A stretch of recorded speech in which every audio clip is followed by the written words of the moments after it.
மேசராசி நேயர்களே, 2025 ராகு கேது பெயர்ச்சி பலன்கள்.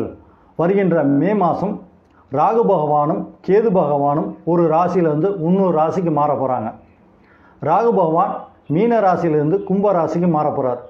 கேது பகவான் கன்னி ராசியிலிருந்து சிம்ம ராசிக்கு மாற போகிறார்.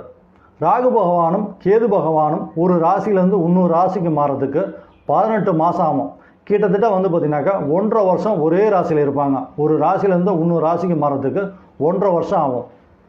மேஷராசி நேயர்களே, உங்களுடைய ஜென்ம ராசி எதுவோ அதை அடிப்படையாக வச்சு ஜோதிட பலன்கள் கூறுவது கோச்சார பலன்கள் ஆகும். உங்களுடைய ஜென்ம லக்னம் எதுவோ அதை அடிப்படையாக வச்சு ஜோதிட பலன்கள் கூறுவது வாழ்நாள் பலன்கள் ஆகும். ராகு பகவான் உங்கள் ராசிக்கு 16ஆம் வீடான கும்ப ராசிக்கு வரப்போகிறார். பாவகணங்கள் 11 இருந்துச்சுனாக்கா உங்களுக்கு நன்மையை தான் செய்யும். மேலும் கேது பகவான் இப்போ உங்கள் ராசிக்கு 5ஆம் வீடான சிம்ம ராசிக்கு வரப்போகிறார். கேது பகவானை பொறுத்த வரைக்கும் திரிகோணத்தில், அதுவும் முக்கியமாக குறிப்பிட்டு சொன்னோம்னா 5ஆம் வீட்டுக்கு வரும்போது உங்களுக்கு நன்மை தான் செய்வார். கோச்சார ரீதியாக ராகு பகவானும் நல்லபடியாக இருக்கிறாரு, கேது பகவானும் நல்லபடியாக இருக்கிறாரு.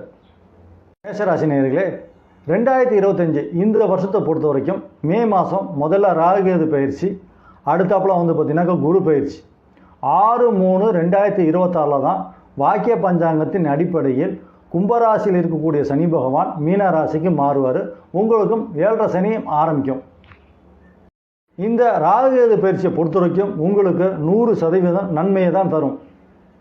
அடிப்படையில் ராகுகேது பயிற்சி உங்களுக்கு நன்மையை செய்யணும்னாக்கா, நீங்கள் பிறக்கும்போது உங்களுக்கு யோகம் செய்யக்கூடிய கிரகங்கள் நல்ல விதமாக இருந்து இப்போ அந்த நல்லா இருக்கக்கூடிய கிரகங்களின் தசையும் இப்போ நடந்துச்சுனாக்கா இந்த ராகுகேது பயிற்சியை நிச்சயமாக 100% நீங்கள் எதிர்பார்த்த நல்ல பலனை தான் தரும்.